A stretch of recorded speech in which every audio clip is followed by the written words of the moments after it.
আপনারা যে মাছটি দেখছেন এই মাছটি কিন্তু আমাদের বাংলাদেশের গভীর সমুদ্রে খুবই কম পাওয়া যায়। এই মাছটি হলো সবার প্রিয় ভেটকি কোরাল।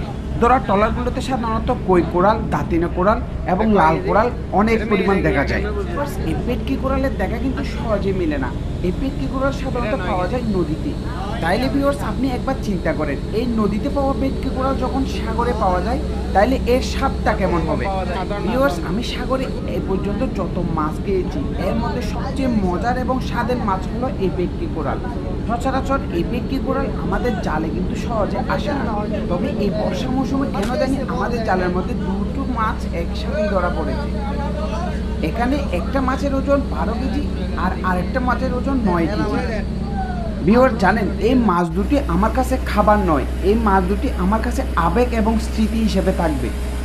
জানেন আমাদের বাংলাদেশের এই মিড ওয়াটার মৎস্য জাহাজগুলো একবার সাগরে আসে 18 থেকে 20 দিনের জন্য মাছ ধরতে।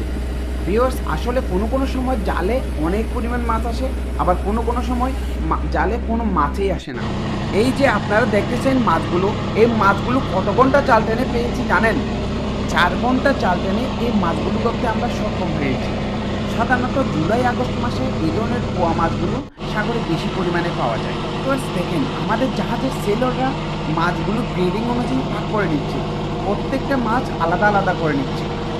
আমাদের এই সাগর পাড়ি, এই জাল টানা, এই মাছ ধরা সবই কিন্তু আমাদের ইবাদতের অংশ। এখানে আছে শ্রম, এখানে আছে তাওয়াক্কুল, আছে আল্লাহর উপর পূর্ণ ভরসা। ভিউয়ার্স এখানে দেখেন প্রত্যেকটা মানুষ তার নিজের শ্রম দিয়ে কাজ করে যাচ্ছে। এখন আপনাদের আরেকটি মাছ সম্পর্কে ধারণা দিব, যে মাছটা হয়তো অনেকেই চেনেন না। আমার হাতে যে মাছটি রয়েছে, যে মাছটি দেখছেন, এই মাছটির নাম হলো কেটল ফিশ। এই কেটল ফিশ অনেকে নুন্নে মাছ নামেও ডাকে, আবার অনেকে পেরকি নামেও ডাকে। জানেন এই মাছটি অনেক মজাদার, তবে চাইনিজরা এই মাছটি অনেক বেশি পছন্দ করে, সেজন্য আমাদের বাংলাদেশ থেকে অনেক বেশি পরিমাণে রপ্তানি হয় এই মাছটি।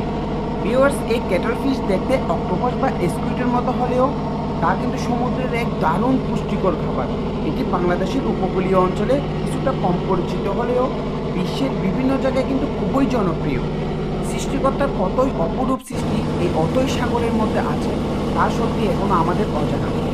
সৃষ্টিকর্তা আমাদের রেখে দিয়েছেন জমিনে, আকাশে, আর সাগরে রেখে দিয়েছেন তার এক গোপন ভান্ডার। এই ঢেউয়ের নিচে লুকিয়ে আছে মাছের রাজ্য। প্রতিটা জীব যেন এক একটা নিয়ামত, এক একটা রহমত। আমাদের বাংলাদেশের কত লক্ষ লক্ষ মানুষ এভাবে সাগরে মাছ ধরতে যায়। হয়তো কারো ভাগ্যে অনেক বেশি মাছ জুটে, আবার হয়তো কারো ভাগ্যে একদম মাছই মিলে না।